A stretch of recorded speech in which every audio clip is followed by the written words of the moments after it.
राहुल एक साधारण परिवार से था। उसके पिता एक छोटी सी दुकान चलाते थे। सुबह अंधेरे में दुकान खोलते और रात को थके हुए घर लौटते।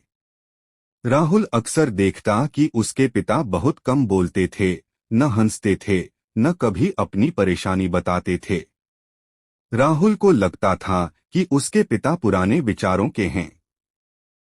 जब भी राहुल कोई नया सपना बताता, बड़ा अफसर बनने का, शहर जाकर पढ़ने का, पिता बस इतना कहते, मेहनत करना, बाकी मैं संभाल लूंगा। राहुल को यह जवाब कभी संतोष नहीं देता। समय बीतता गया। राहुल अच्छे कॉलेज में दाखिला चाहता था, लेकिन फीस बहुत ज्यादा थी। उसने माँ से कहा, पापा से मत कहना, वो मना कर देंगे। लेकिन पिता को सब पता चल गया। एक रात पिता देर तक नहीं आए। माँ घबराई हुई थीं। आधी रात को पिता घर पहुंचे, थके हुए, चेहरे पर पसीना और आंखों में लालिमा। बिना कुछ कहे सो गए। अगले दिन पिता ने राहुल को कॉलेज का एडमिशन फॉर्म और फीस की रसीद दी। राहुल चौंक गया। पापा, ये पैसे कहाँ से आए?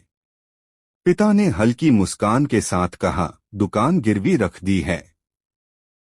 पढ़ाई पूरी करना, बस यही शर्त है। राहुल की आंखों में आंसू आ गए। उसे पहली बार एहसास हुआ कि पिता की चुप्पी में कितनी गहराई थी। कॉलेज के दौरान राहुल ने देखा, जब उसके दोस्त नए कपड़े पहनते, तब उसके पिता वही पुराने कपड़ों में रहते। जब राहुल फोन करता, पिता कहते, सब ठीक है, लेकिन असल में दुकान अब किराए पर चल रही थी। सालों की मेहनत के बाद राहुल अफसर बन गया। पहली पोस्टिंग मिलने पर वह घर लौटा। उसने पिता को नए कपड़े दिलाने चाहे, अच्छी गाड़ी खरीदनी चाहिए।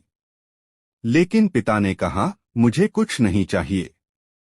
तुझे अपने पैरों पर खड़ा देख लिया, यही काफी है। कुछ साल बाद पिता बीमार पड़ गए। अस्पताल के बिस्तर पर पड़े पड़े उन्होंने राहुल का हाथ पकड़ा और कहा, बेटा, पिता का काम रास्ता दिखाना नहीं होता। पिता तो खुद रास्ता बन जाता है। उस दिन राहुल रोया, खूब रोया। उसे समझ आया कि पिता वो हैं जो खुद धूप में जलते हैं ताकि बच्चा छांव में रहे। पिता वो हैं जो अपने सपनों को चुपचाप बच्चों के सपनों में बदल देते हैं। पिता वो हैं जो कभी कहते नहीं, लेकिन हर दर्द सह लेते हैं।